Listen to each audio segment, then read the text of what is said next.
ആഗമനകാലത്തിലെ രണ്ടാമത്തെ ഞായറാഴ്ചയിൽ നാം ധ്യാനിക്കുന്നത്, പരിചയപ്പെടുന്നത് വനാന്തരത്തിൽ അല്ലെങ്കിൽ മരുഭൂമിയിൽ ശക്തമായി വിളിച്ചു പറയുന്ന പ്രവാചകനായ സ്നാപക യോഹന്നാനെയാണ്. പശ്ചാത്തപിക്കുവിൻ, സ്വർഗരാജ്യം അടുത്തിരിക്കുന്നു. ഇന്നും നമ്മെ ഉണർത്തുന്ന ശക്തമായ ഒരു ശബ്ദമാണ് 2025 വർഷങ്ങൾക്ക് മുമ്പ് മരുഭൂമിയിൽ മുഴങ്ങിയ യോഹന്നാൻ്റെ ശബ്ദം. മരുഭൂമി എന്നത് ശൂന്യമായ സ്ഥലമാണ്, നീരസതയും ഏകാന്തതയും മാത്രം. എന്നാൽ ദൈവം മനുഷ്യനോട് ഏറ്റവും കൂടുതൽ സംസാരിക്കുന്നത് ആ ശൂന്യതയിലാണ്. നമ്മുടെ മനുഷ്യഹൃദയത്തിലും ഒരു മരുഭൂമിയുണ്ട്.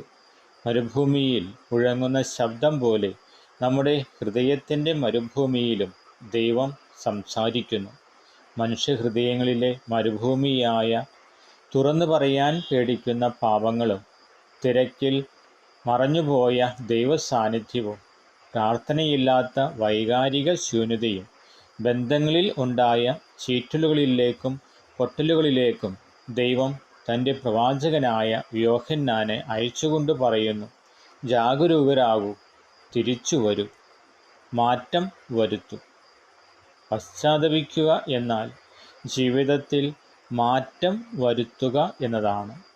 നാം എവിടെയൊക്കെ മാറാൻ തയ്യാറാണ്? ദൈവം സന്തോഷിക്കുന്നത് മാറ്റപ്പെട്ട മനസ്സ് കൊണ്ടാണ്. ക്രിസ്തു വരുന്നത് നമ്മെ ശിക്ഷിക്കാനല്ല, ശുദ്ധീകരിച്ച് പുതുക്കാനാണ്. ആഗമനകാലം ഒരു കാത്തിരിപ്പ് മാത്രമല്ല, ഒരു തയ്യാറെടുപ്പും കൂടെയാണ്. ദൈവം വരാൻ നമ്മുടെ ഹൃദയം വൃത്തിയാക്കണം.